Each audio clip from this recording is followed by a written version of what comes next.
Berikut ini adalah tampilan laman awal e-kinerja Klungkung yang dapat diakses melalui e-kinerja.klungkung.go.id. Untuk dapat menggunakan aplikasi ini, kita pilih tahun anggaran yang diinginkan. Selanjutnya, kita akan diarahkan ke laman login. Masukkan username dan password, kemudian klik sign in. Setelah berhasil login, akan ditampilkan bagian dashboard dari aplikasi e-kinerja. Pada tampilan ini, terdapat beberapa menu di sebelah kiri yang dapat kita akses. Bagian pertama adalah menu survei. Pada menu ini, kita pilih opsi voting survey. Menu ini berfungsi untuk meningkatkan kualitas aplikasi dan pelayanan e-kinerja, di mana kontrolnya terdapat pada admin pusat. Dalam hal ini adalah bagian organisasi. Selanjutnya pada menu aktivitas terdapat beberapa opsi. Opsi verifikasi menunggu berfungsi untuk memverifikasi aktivitas bawahan langsung maupun pegawai yang ditugaskan lintas bidang atau lintas SKPD. Di sebelah kanan terdapat tombol setuju, revisi, dan lihat bukti. Opsi verifikasi menunggu hanya ada pada eselon 4 ke atas. Selanjutnya adalah opsi input aktivitas. Opsi ini digunakan untuk melaporkan aktivitas yang dilakukan. Pada bagian kegiatan, terdapat data kegiatan yang tersinkron dengan aplikasi Siren Bangda, begitu juga pada bagian aksi dan aktivitas.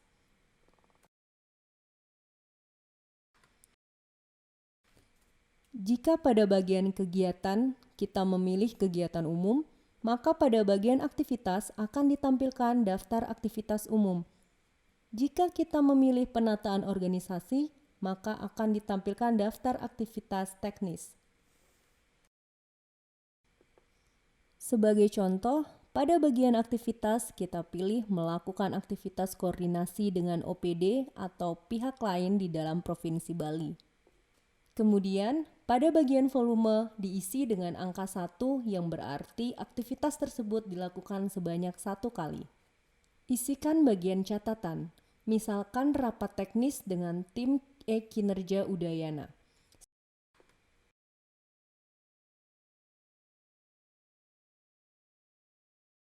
Selanjutnya, kita masukkan bukti kegiatannya.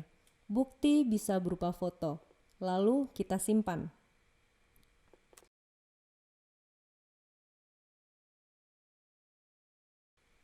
Setelah berhasil tersimpan, maka akan terlihat data aktivitas.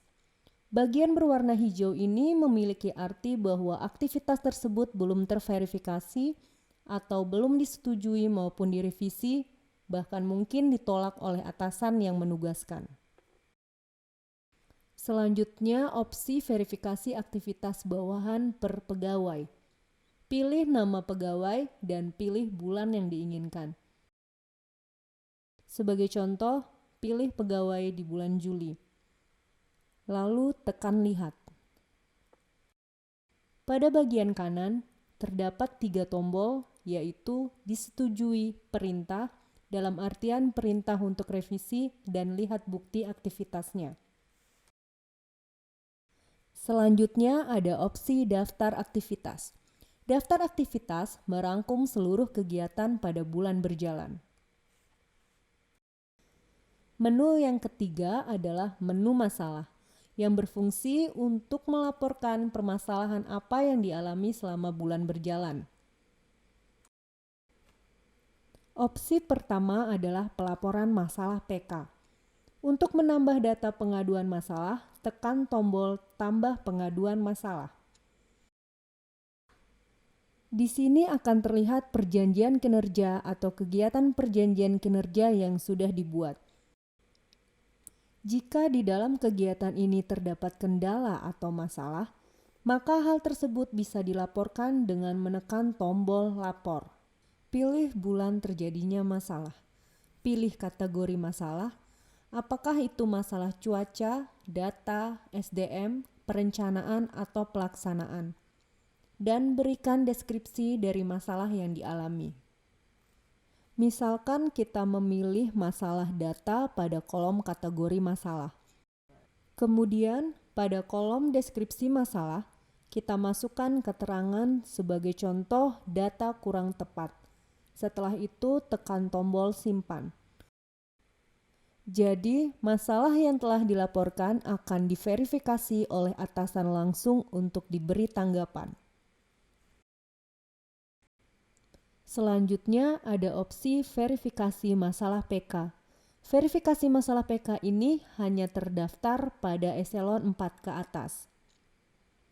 Pilih bulan yang dituju. Sebagai contoh, kita pilih bulan April, lalu tekan tombol Lihat.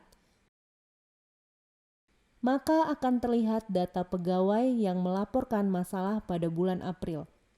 Untuk memverifikasi atau memberi solusi dari masalah yang dihadapi pegawai, maka dapat memilih tombol Input sasaran.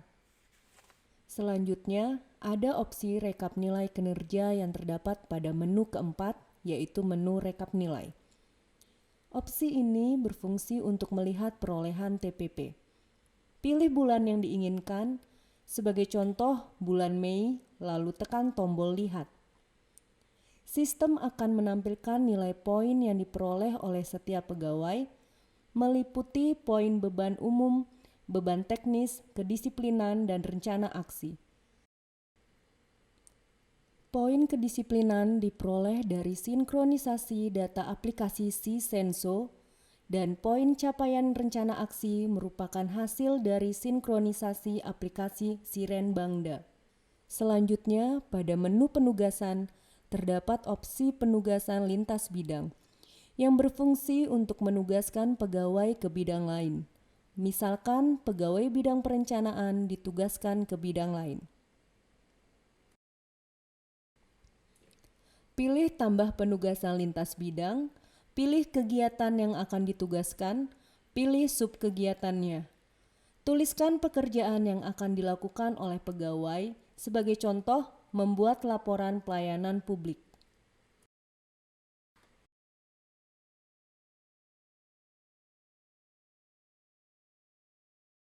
Selanjutnya, pilih nama-nama pegawai yang akan ditugaskan. Dalam hal ini, kita dapat memilih lebih dari satu pegawai dalam satu pekerjaan. Lalu tekan tombol Save. Maka, kegiatan yang ditugaskan kepada pegawai tersebut akan terlihat pada akunnya untuk selanjutnya dilaporkan di menu Input Aktivitas. Selanjutnya, terdapat menu Perjanjian Kinerja. Menu ini berfungsi untuk memilih perjanjian kinerja. Untuk memilih perjanjian kinerja, tekan tombol Pilih Kegiatan. Maka sistem akan menampilkan perjanjian kinerja yang telah dipilih.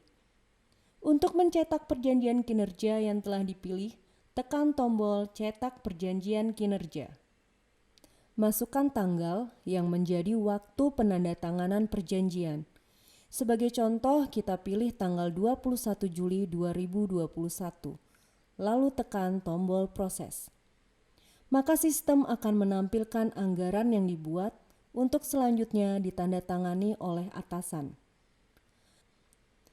Ketika perjanjian kinerja sudah dibuat, maka perjanjian kinerja tersebut tidak akan tampil lagi dalam daftar kegiatan atau perjanjian kinerja.